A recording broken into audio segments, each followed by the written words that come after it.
마태복음 5장 6절 제가 봉독하여 드립니다. 의에 줄이고 목마른 자는 복이 있나니 그들이 배부를 것이며. 아멘. 우리가 지난주에 온유한 자에 대해서 말씀을 듣습니다. 그리고 여러분은 어떻게 온유한 삶을 살기 위하여 노력하셨습니까? 저는 제 나름대로 온유하기 위해 더더욱 하나님을 의지하고요. 하나님의 일하심, 하나님이 함께 하심을 기대하는 한 주가 아니었나 돌아보게 됩니다. 오늘은요, 앞에서 말씀드린 것과 같이 추수감사 주일로 감사의 예배로 드려지게 됩니다. 그리고 여전히 팔복 중에 네 번째 복인 의에 줄이고 목마른 자는 복이 있나니 그들이 배부를 것이며 라는 말씀을 가지고 함께 이 시간 나누는 시간을 갖고자 합니다. 우선 지난주에 제가 드렸던 광고처럼요, 제가 지난주 영동에 있는 두란노 교회 수양관에 다녀오게 되었고요. 이 다녀오게 된 경험과 함께 간증 아닌 간증과 경험을 토대로 오늘 말씀을 한번 같이 나누고자 합니다. 제가 그 두란노 교회 수양관에 가면서요, 그분들이 섬기는 모습을 보면서 온유한 분들이란 이러한 분들이구나 라고 절실히 깨닫게 느끼게 됩니다. 그리고 더 나아가서 오늘의 말씀 의에 줄이고 목마른 자를 준비하면서 이분들이 더더욱 그 목마르고 의에 줄인 자였구나, 의에 줄이고 목마른 자들이 바로 이 분들이었구나 라고 두란노 교회 수양관 목사님 부부를 생각이 나게 됩니다. 제가 성도님들께는 얼마의 예산이 듭니다 라고 말씀드리진 않았지만 대략적으로 제가 직접 하니까 300만 원 정도라는 예산을 세웁니다. 제 입장에서도 적은 금액은 아니에요. 하지만 제가 직접 하는 거니까 만약에 공사업체를 써서 진행을 하게 되면 그 2배 이상은 되지 않을까 생각이 듭니다. 제가 할 수 있는 자재와 인력을 준비해서 지난주 주일 저녁에 출발을 합니다. 여러분, 제가 그 일을 준비함에 있어서 돈이 있어서도 아니고요, 능력이 많아서도 아니었습니다. 하나님께서 이 일을 기뻐하시고 계심을 알았기에 성령님 하나님께서 제 안에 감동을 주셨기에 제가 순종하며 이 일을 진행합니다. 두란노 교회 목사님의 요청이 있었던 것도 아니었고요. 그곳에 가서 그 상황과 형편을 보는데 유독 그 전기시설이 열악한 것이 제 눈에 보였고, 제가 목사님께 목사님 전기가 문제가 있지 않습니까? 라고 질문을 하죠. 이때 목사님께서 목사님 맞아요. 전기가 문제가 심각합니다. 그때 제가 이런 말을 해요. 제가 왜 그때 그 얘기를 했는지 모르겠습니다. 목사님 걱정하지 마십시오. 전기 문제만큼은 제가 해결해 드리겠습니다. 여러분, 제가 해결하는 게 아니라 성령 하나님께서 제 안에 감동을 주셨고 허락하셨기 때문에 진행되어진 일입니다. 그리고 모든 것을 준비해가지고 저는 두란노 교회에 도착하자마자 놀라게 됩니다. 목사님께서 저희가 묵을 숙소에 보일러가 뜨거울 정도로 따뜻하게 숙소를 데워 놓으시고요. 샤워실에 가보니 수건과 칫솔, 치약, 바디 샴푸, 샴푸 등 모든 것을 새 걸로 다 비치해 둡니다. 다시 또 나아가 각 방에 들어갔더니 세 사람이 나갔는데요. 방 3개를요. 매트를 준비해 놓고요. 패드를 깔아 놓고요. 그 위에 이불과 베개는 압축팩으로 포장을 해서 각각 따로 준비를 해 두시고, 혹여나 이게 부족할까 여유분으로 더 준비해서 쌓아놓은 모습을 보게 됩니다. 주방을 가보니까 냉장고에는 종류별대로 음료수가 들어가 있고요. 간단한 간식이 채워져 있는 모습을 보게 되죠. 여러분, 이렇게 준비되어 있는 모습을 볼 때 제가 일하러 갔지만 감동이 안 될 수가 없는 거예요. 아니, 목사님 뭘 이렇게까지 준비해 두셨습니까? 아니, 목사님 서울에서 역까지 오는데 이 정도는 해야죠. 여러분, 이건 시작에 불과합니다. 그리고 저녁 시간이 지나서 도착했지만, 저녁은 이미 먹고 그 교회에 도착했지만, 목사님께서는요, 간단하게 드시라고 다가를 준비해 주시고요, 과일을 꺼내 놓으시며 이것저것 먹게 해 주십니다. 원하는 차 종류가 있으면 말씀하라 하시고, 차 종류를 말하자 원하는 대로 차가 나오기 시작을 해요. 그 차와 함께 과일과 과자를 먹으면서 간단한 대화를 나누는 중에 조금 있자 치킨이 배달됨을 보게 됩니다. 그리고 치킨이 종류별대로 양념치킨과 후라이드 치킨이 오게 되고요. 이것을 또 먹으며 목사님과 간단히 교제를 하게 되죠. 제가 이렇게 말합니다. 목사님, 이렇게 환대해 주시는 것도 너무 감사한데 이렇게까지 안 하셔도 되는데. 아니요, 목사님, 저 너무 감사해서 그래요. 너무 감사해서 이렇게 하는 거니까 제가 이거라도 안 하면 제 마음이 힘들 것 같아요 라고 말씀합니다. 근데 또 목사님께서 하시는 말씀이 제가요, 이 공사를 돕기 위해서 제가 내일은요, 일정을 모든 것을 비워놨습니다, 목사님. 그리고 우리 아들 전도사거든요. 아들 전도사는 월차를 내게 해서 제 일과 혹여나 우리 목사님과 그 기술자분들 일하시는 거 도울 수 있게끔 일정을 다 비워뒀습니다. 라고 돕겠다라는 말씀을 하십니다. 제가 다음날 6시 30분에 일어나서 간단하게 쌀국수 하나를 준비되어 있는 쌀국수를 뜨거운 물을 넣어서 같이 일하는 분들과 먹기 시작을 한다. 목사님께서 불이 나게 달려오십니다. 그러면서 하시는 말씀이 이렇게 일찍 일어나서 움직이실 줄 몰랐다며 목사님 죄송해요 라는 말씀을 하시는 거예요. 아니에요. 저희는 원래 일찍 일어나는 거고 굳이 목사님께서 그것까지 관여 안 하셔도 괜찮습니다. 그러자 이 목사님이 냉장고에서 김치부터 반찬들을 싹 다 빼오시게 되는 거예요. 아유, 안 그러셔도 되는데. 그리고 저희는 맛있게 쌀국수를 아침을 먹고요. 정리를 하려 하자 이 목사님께서 목사님하고 여기 사장님들은 절대 손대지 마세요. 정리는 제가 합니다. 시다는 제가 봅니다라고 이분들이 목사님께서 정리를 하고 저희는 일을 하기 시작을 합니다. 전기선을 한 60m 정도 날리고요. 접지가 나오게 해서 접지봉을 땅에 때려박기 시작을 하고요. 문제가 있는 차단기는 교체를 하고요. 분전함을 2개를 새 걸로 바꾸고요. 열심히 일을 하기 시작을 해요. 여러분, 저희는 일하러 갔으니까 열심히 일하는 게 당연한 겁니다. 그렇죠. 내가 봉사하러 갔으니까 설렁설렁하고 와야지 말도 안 되는 얘기입니다. 내가 봉사를 하러 갔기 때문에 더욱더 열심히 해야 되는 거예요. 근데 더 놀라운 것은 이 60이 넘은 목사님께서요. 저희를 돕겠다면서 여기저기 뛰어다니시는 모습이 지금도 제 머릿속에 생생합니다. 점심이 되었는데요. 갑자기 목사님이 목사님 시간 오래 안 걸려요. 밥 먹으러 갔다 오죠. 그다음에 권사님 댁으로 가자는 거예요. 시골이라 그런지 차도 안 막히고 금방 권사님 댁에 도착을 합니다. 이 권사님이요. 목사님께서 광고를 하셨대요. 오늘 밤에 서울에서 전기공사를 하러 저희 친한 목사님이 기술자분들을 데리고 내려오십니다라고 광고를 했다라고 합니다. 그 말씀을 들은 권사님 한 분이요. 목사님 그러면 내일 점심은 제가 대접해도 되겠습니까? 라고 교회를 나서면서 말씀을 하시더래요. 아유, 권사님이 대접해 주시면 너무 고맙죠. 여러분 어떤 음식이 나왔는지 아십니까? 오리백숙이 나오는데요. 능이와 함께 삶아 고운 오리백숙이 나옵니다. 얼마나 갔는지 여쭤보니까 어젯밤부터 지금까지 고왔습니다 라는 말씀을 하는 거예요. 여러분 국물이 새까맣습니다. 얼마나 열심히 고아나는지. 여러분 이 백숙을 먹는데요. 얼마나 맛있는지 몰라요. 그리고 모든 반찬을 먹던 반찬이 아니라 완전 산채나물로 본인들이 직접 재배한 걸로 하나하나 정성스럽게 만든 게 눈에 보일 정도로 준비를 해주십니다. 저와 함께 간 이 기술자분들과 제가 아우 이렇게 귀한 걸 대접을 하십니까? 고맙습니다. 고맙습니다. 아니요. 저희는 이것도 부족합니다. 목사님 많이 드세요. 저 목사잖아요. 기도합시다. 이 권사님과 안수집사님 가정을 축복기도 하고요. 이 사업장을 축복기도 하고요. 자녀들을 축복기도 하고요. 식사를 위한 식사 기도를 합니다. 그리고 함께 식사를 나누죠. 같이 간 전기사장님이 야 이걸 내가 어디서 이런 음식을 먹어보냐. 야 여기 오니까 이런 것도 먹어보는데 고맙다 야 차사장. 고맙다. 너무나 맛있게 먹습니다. 그리고 바로 일어나서 또 일을 하러 가죠. 오후 3시경 정도 되자 목사님께서 목사님 햄버거 뭐 드실래요? 무슨 햄버거를 먹습니까? 아니 참은 먹어야지 목사님. 안 먹습니다 목사님. 안 먹어요. 그러면 커피라도 사올게. 커피라도. 아니요 안 먹습니다. 물 주세요 물. 그러자 목사님께 정중을 제가 사양을 하죠. 그러자 목사님이 어디서 커피를 또 타가지고 오십니다. 커피라도 드시면서 하세요. 얼마나 일이 감사하게 진행되었는지요. 여러분 이 일을요 이틀 안에 과연 끝낼 수 있을까라는 생각을 가지고 출발을 합니다.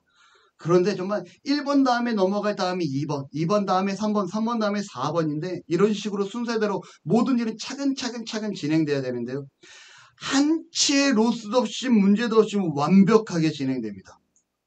이틀 이상을 생각했던 일이요. 그날 오후 5시에 정확하게 끝이 나요. 그리고 이 일을 하나님께서 기뻐하셨다고 느낀 이유가 뭐냐면요. 시작하는 선부터 끝나는 선까지 저희가 전선을 60m를 사갑니다. 목사님께서 전도사님 목사님 한 50m면 될 것 같아요. 제가 숙제를 줬거든요. 거리 좀 재주세요. 50m면 될 것 같아요. 그거를 제가 60m를 사가죠. 그리고 제가 좀 더 이쁜 곳으로 선을 예쁘게 날리기 위해서, 선을 안 보이게 하기 위해서 작업을 하는데 여러분, 저쪽 끝에서 이쪽 끝까지 60m입니다. 정확하게. 너무나 놀라운 거는요, 우리가 그렇게 여유를 두고 선을 하고 쑥쑥 잘라요. 잘라가면서 선에 재단을 하면서 만듭니다. 저쪽 끝에서도 조금도 자르지 않고요, 이쪽 끝에서도 1cm도 자르지 않고 딱 맞아 떨어지는 모습을 봐요. 그러자 제 같이 간 기술자분이, 와, 저 60m가 어떻게 앞뒤로 하나도 안 찌르고 이렇게 완벽하게 맞는데? 그 모습을 보면서 느낍니다. 와, 이 일을 하나님이 너무나 기뻐하시는구나. 그리고 일을 끝나고 정리하는 과정에 목사님께서 말씀하십니다. 목사님이 저녁 꼭 먹고 가셔야 돼요. 그리고 저녁을 준비해 주시는데요, 그 동네에서 유명한 송어회집, 지하수로 키운 송어회라고 합니다. 차가운 지하수를 키워서 송어회가요, 광어 맛이 나요. 쫀득쫀득합니다. 너무나 맛있는 거예요. 근데 그 송어회뿐만 아니라 샤브샤브를 같이 준비해 주셔서 그것을 같이 먹을 수 있게끔 대접을 해 주십니다. 제 마음이 여러분 어땠을까요? 제가 목사님께 이렇게 말씀드려요. 목사님, 제가 봉사하러 왔지 대접받으러 온 게 아니잖아요. 이렇게까지 하시면 제가 오히려 죄송하잖아요. 그러자 목사님께서 뭐라 말씀하시냐? 아니요, 목사님, 그렇지 않습니다. 제가 지금 이 일이 너무너무 기쁘고요, 당연히 이거라도 해드려야죠 라고 말씀을 하십니다. 그리고 서울로 올라가려는데 갑자기 목사님께서 어디선가 샤인머스켓 두 박스 각각 2박스씩 들고 갈 수 있게끔 샤인머스켓을 가지고 온 거예요. 그리고 목사님 올라가시는 길에 이걸 드세요 하면서 비타민 피로회복제, 알약과 함께 먹을 수 있는 약국에서 파는 피로회복제가 있습니다. 그거와 졸지 말라고 과자를 같이 챙겨 주십니다. 그거를 피로회복제를 먹고 과자를 먹으면서 서울로 다시 올라오게 되죠. 여러분, 이게 한다고 할 수 있는 일이 아닌 것 같습니다. 이렇게 할 수 있는 건 성품이에요. 근데 하나님과의 관계에서 만들어진 이 목사님의 온유한 성품이 이 목사님과 함께하는 동안 느껴지게 됩니다. 그리고 목사님의 말씀을 듣는 중에 이런 말씀을 해요. 지역사회에서 이 전기가 저희가 문제가 심각해서 10년 전부터 수차례 문의를 하고 준비했었다라고 합니다. 전기업자를 부르면요, 약속을 해놓고 전기업자가 안 와요. 그리고 아는 사람 아름아름해서 전기업자 소개를 받아서 이 사람이 보고 견적을 하고 가면 공사를 하겠던 사람이 연락이 안 되고 공사가 진행이 안 됩니다. 이게 수차례 반복되고 또 반복되자 어느 순간 목사님은요, 전기에 대해서는 이제 어쩔 수 없나 보다.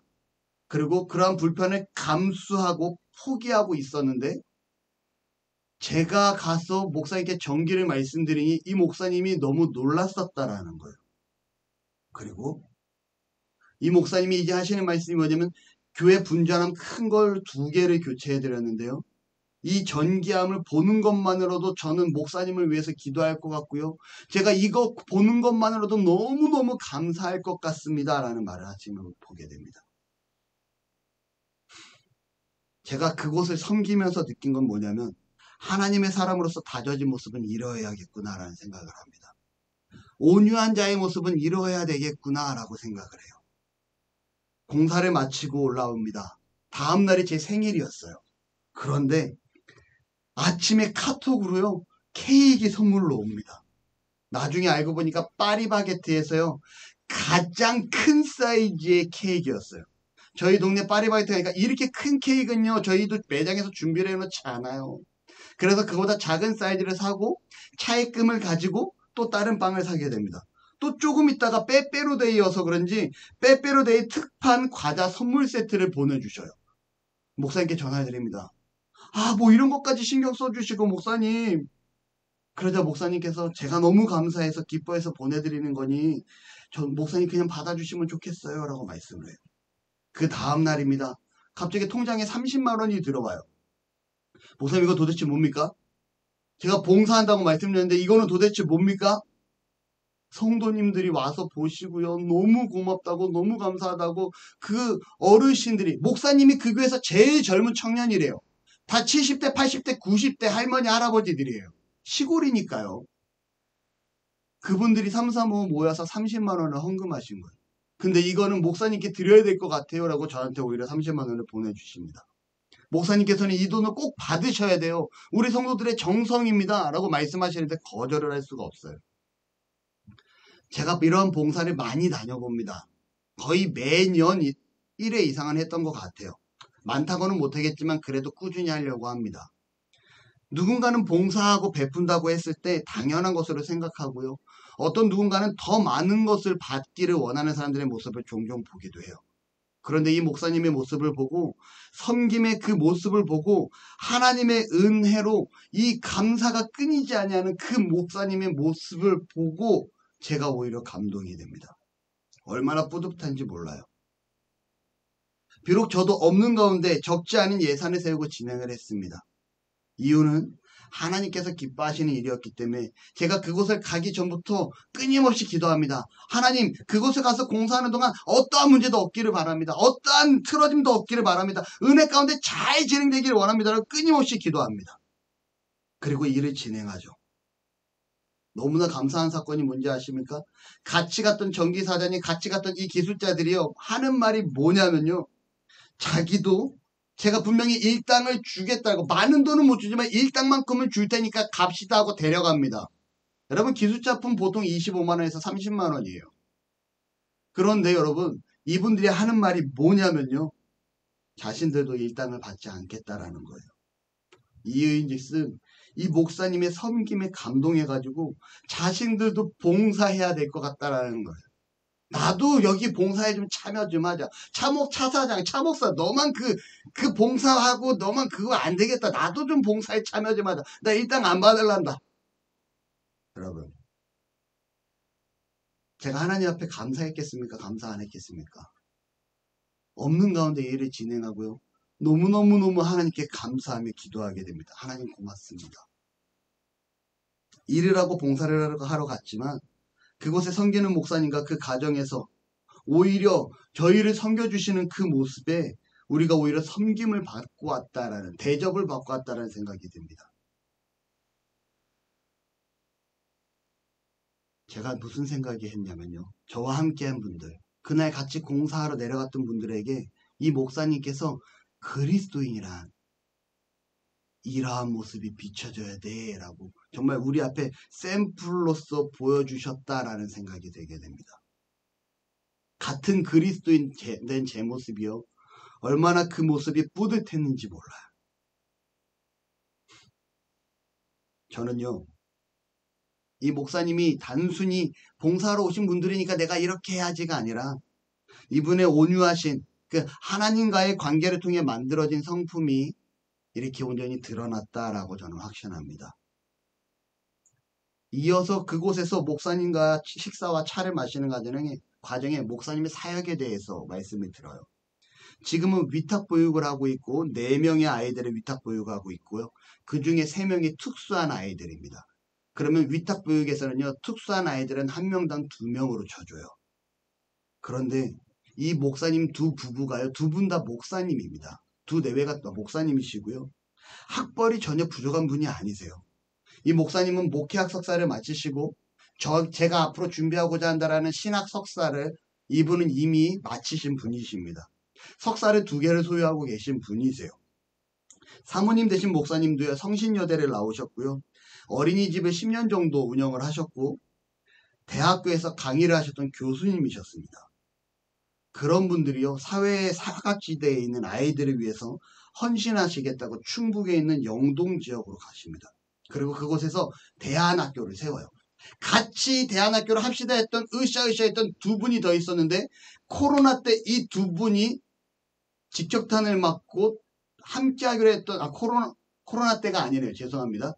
중국에서 한한령이 떨어졌을 때 그 중국에 투자했던 모든 것이 날아감으로 해서 함께 하기로 했던 이 두 분이 투자하기로 했던 투자를 못하고 이분이 빚을 완전히 떠안은 채로 그 대안학교를 시작하게 됩니다. 같이 하기로 했던 두 분은 어딘선가 함께 하지 못하게 됐고요. 목사님 내외만 이 일을 감당을 하게 되죠. 빚을 엄청난 빚을 안고 떠안습니다. 기도합니다. 하나님 이걸 할 수 있겠습니까? 기도하는 가운데 하나님 말씀하신대요. 네가 해야 된다고. 이 일은 진행해야 된다고. 그리고 그가 정말 부모로부터 외면받고요. 학교로부터 외면받은 아이들, 세상으로부터 외면받은 아이들을 데리고 그 아이들을 말씀과 기도와 정말 가르침과 사랑으로 양육하기 시작을 합니다. 아이들이 변화가 일어나요. 담배 피던 아이들이 담배를 끊고요. 정말 오락에 미쳐 살던 아이들이 오락을 끊고요. 정말 욕에 입을 달고 살던 아이들이 욕을 끊고요. 변화가 일어납니다. 이 아이들이 어느 순간 이 두 분의 목사님, 두 분에게 저 아빠라 불러도 돼요? 저 엄마라 불러도 돼요? 아이들 스스로 그러한 질문을 하기 시작을 해요. 당연히 내가 너희들을 키우고 있는데 당연히 내가 아빠가지. 당연히 내가 엄마지. 이 아이들이 아빠, 엄마라 부르기 시작을 합니다. 이 아이들이 정상적인 아이들과 다르지 아니한 모습으로 바뀌기 시작을 해요. 여러분, 문제는요. 아이들이 바뀌기 시작을 하자 부모들이 이 아이들이 바뀐 모습을 보고 자기가 외면하고 자기가 버리고 자기가 내놨던 그 아이들이 바뀌어가자 다시금 그 아이들을 데려가는 모습이 보이기 시작을 합니다. 엄밀히 말하면 이 아이들을 다시금 뺏어가는 거죠. 사랑으로 그렇게 정성 들여 아이들을 바르게 보듬어 줬는데 이 부모가 데려갑니다. 놀라운 일은요. 충격적인 사실은요. 이 아이들이 부모에게 돌아간과 동시에 15일도 안 돼서 30일도 안 돼서 예전의 모습으로 다시 회개했다라는 소식이 전해져 옵니다. 목사님 가슴이 찢어져 내리는 거예요. 얘가 이 아이들을 어떻게 양육했는데 왜 데려가서 이 아이들의 인생을 망치느냐고. 나랑 같이 있으면 이 아이들이 조금이라도 바르게 살 수 있는데 조금이라도 온전히 케어되고 온전히 성인으로서 살아갈 수 있는데 목사님이 가슴을 치며 옵니다. 한 아이는요. 3년 정도 목사님 가정에서 함께합니다. 이혼한 가정에서 아버지 밑에서 자라는데 이 아버지 밑에서 정말 아버지가 케어를 안 하는데 그 고모가 이 아이를 데려다 키웁니다. 근데 이 고모조차도 이 아이가 성향이 너무 심각하니까 너무 ADHD가 막 극까지 가고 애가 감당이 안 되자 소식을 듣고 이곳에 가요. 이곳에 아이를 맡겨요. 근데 목사님이 3년 정도 이 아이를 케어하는데 이 아이가 엄마 아빠하고 그러고 케어하라고 밟고 온전한 아이로 자라기 시작을 합니다. 어느 날 이 아이의 부모가 찾아와요. 아이를 데려가겠노라. 대안학교잖아요. 우리나라의 친권은 어느 누구도 손댈 수가 없습니다. 부모가 데려간다면 보내줘야 돼요. 이 아이가 울기 시작을 합니다. 나 엄마 아빠랑 같이 살고 싶은데, 나 예전 아빠한테 가기 싫은데, 엄마 아빠랑 같이 살고 싶은데 나 여기 있으면 안 돼요? 근데 법적으로 친권 때문에 목사님이 보내기 싫어도 보내지 아니할 수가 없는 거예요. 이 아이가 3일 만나서 웁니다. 그리고 마지막 날 이런 말을 해요. 엄마 아빠가 돼서 보내라고 한다고 보내냐? 그게 엄마 아빠냐? 이 아이가 그렇게 얘기를 했더라고요. 그 말하면서 목사님이 엉엉 막 눈물을 막 흘리진 않지만 눈물이 빨개져가지고 그 입술을 머금는 모습을 봅니다. 그리고 이분이 대안학교에서 이건 아니다. 그리고 위탁교육센터로 바꾸기 시작을 해요. 위탁교육은 다른 점이 뭐냐면요. 바로 위탁센터에서 중앙관리센터에서 위탁을 관리하는 중앙관리센터에서 부모에게 보낼지 안 보낼지를 결정해 줍니다. 다시 말하면 이 아이에게 이곳에 있는 것이 조금이나마 도움이 되고 저 부모에게 가는 게 오히려 문제가 된다면 이 아이를 그 부모로부터 격리해주고 이 아이가 온전히 자랄 수 있는 지원을 해주는 것이 돼요. 그래서 위탁교육센터로 대안학교에서 위탁교육센터로 바꾸고 지금 4명의 아이들이 케어합니다. 여러분 할 수 있겠습니까? 내 학벌이 뛰어난데 내가 그래도 좀 배운 사람인데 내가 그래도 서울에 살았고 수도권에서 생활했던 사람인데 그 시골 완전 깡촌에 내려가가지고 전기공사 해달라도 전기공사도 진행되지 않는 그곳에 내려가서 그 아이들을 보듬어 말씀 안에서 자연에서 키우겠다라고 여러분 할 수 있겠습니까? 저는 목사님의 모습을 보면서 이것이 하나님의 의가 드러난 사역이다 라고 생각을 합니다. 오늘 말씀이요. 의에 줄이고 목마른 자는 복이 있나니에요. 의가 무엇입니까? 의에 줄이고 여기서 말하는 의가 무엇이냐? 심령이 가난한 자가 애통이라는 터널을 지나 하나님과의 관계의 회복으로 온유한 자가 되어집니다. 그리고 나서 드러나는 모습이 무엇이냐면 바로 의를 갈망하는 모습이 나타나기 시작합니다. 하나님과의 관계가 바로 서자 자신이 죄인임을 깨닫게 되는 거예요. 하나님의 관계가 바르게 서게 되자 내가 이제는 죄인으로 사는 것이 아니라 내가 이제는 의로운 자로 살기를 소망합니다. 죄를 멀리하고자 하는 노력이 바로 의다라고 말씀드릴 수 있습니다. 여지껏 아무렇지도 않게 살아왔던 자신의 삶이 하나님과의 관계로 인하여 죄인 되었던 인생이었음을 깨닫게 되고요. 마음의 변화가 일어나기 시작을 합니다. 어렵고 힘든 자를 보고 과거에는 아무렇지도 않았다라면 이제는 내가 그 사람을 보고 하나님과의 관계가 바로 서고 온유한 자로 살기 시작을 하자 어떻게 됩니까?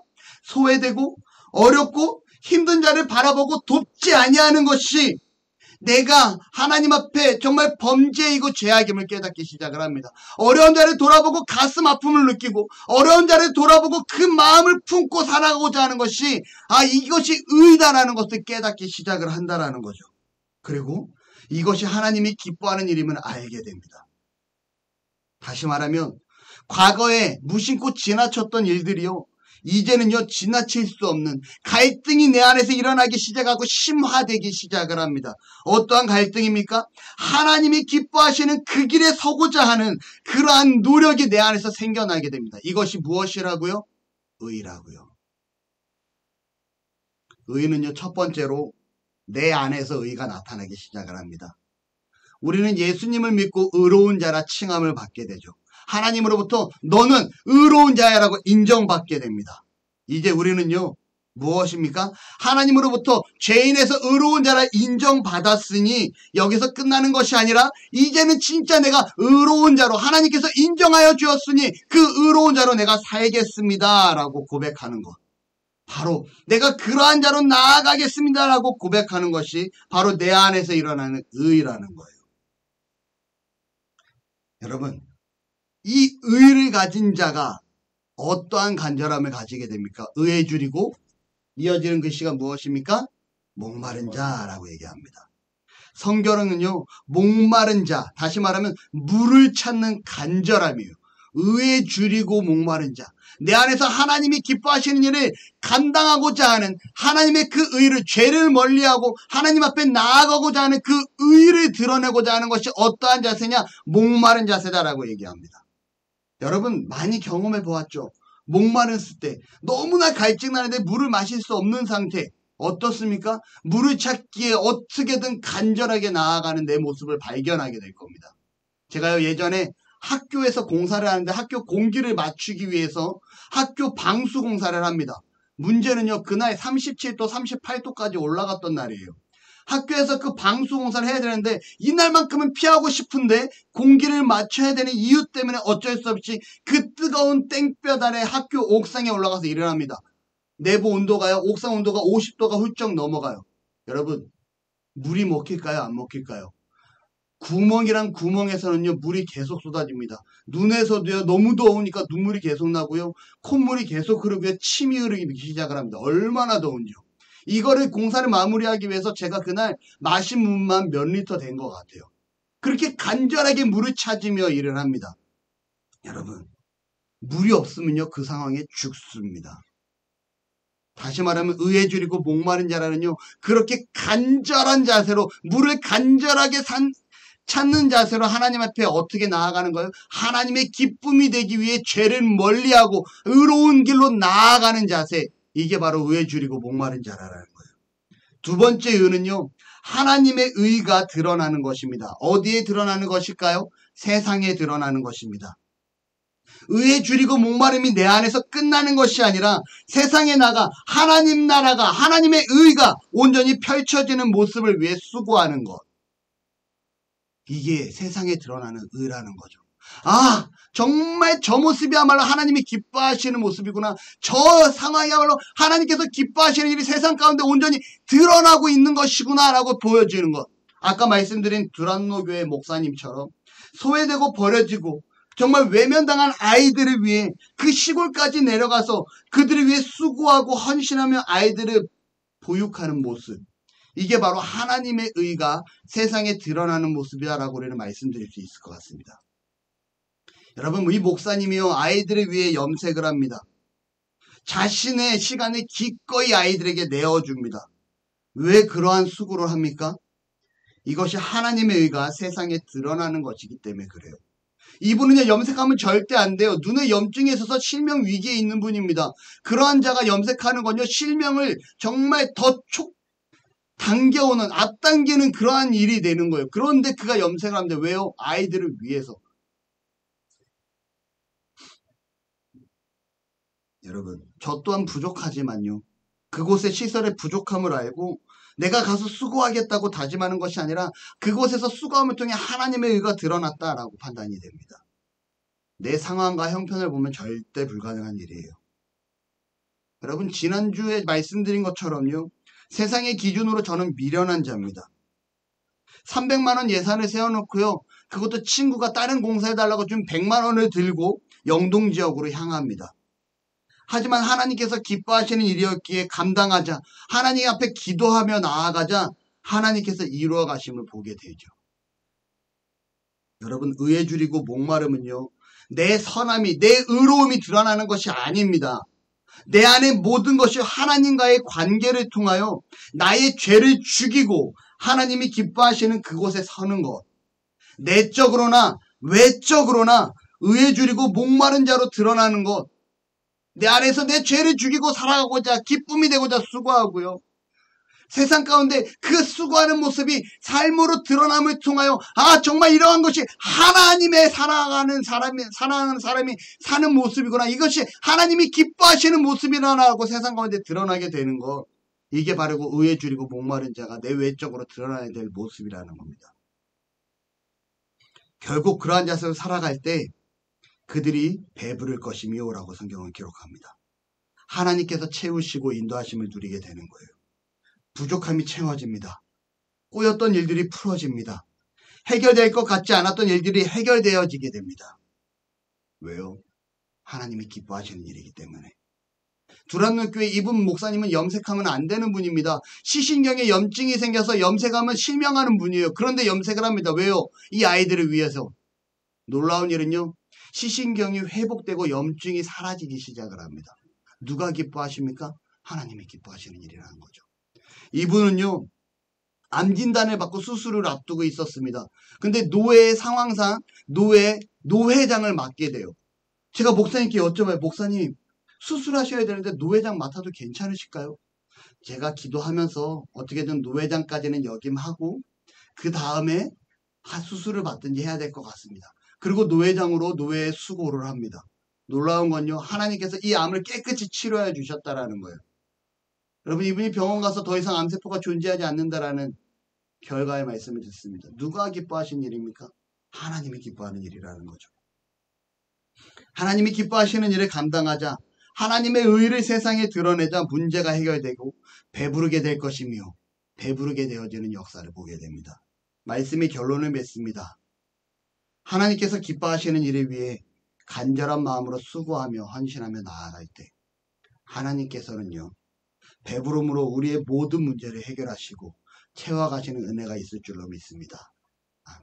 그렇게 살아가는 저와 여러분들, 우리 나눔의 가족 모두가 되시기를 소망하며 축복합니다.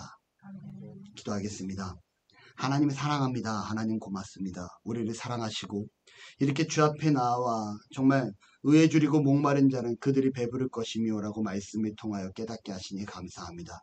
우리가 내적으로 의를 가지고 정말 죄를 멀리하며 하나님의 기쁨이 되기 위해 수고하며 외적으로는 정말 하나님의 의가 세상 가운데 온전히 선포되어지는 그러한 도구가 되어지길 원하오니 하나님 우리를 통하여 일하시고 하나님 함께하여 주옵소서. 우리를 배부르게 하시는 그 하나님의 놀라운 역사를 체험하며 누리며 살아가는 은혜가 있게 하여 주옵소서. 감사합니다. 예수님의 이름으로 기도합니다. 아멘.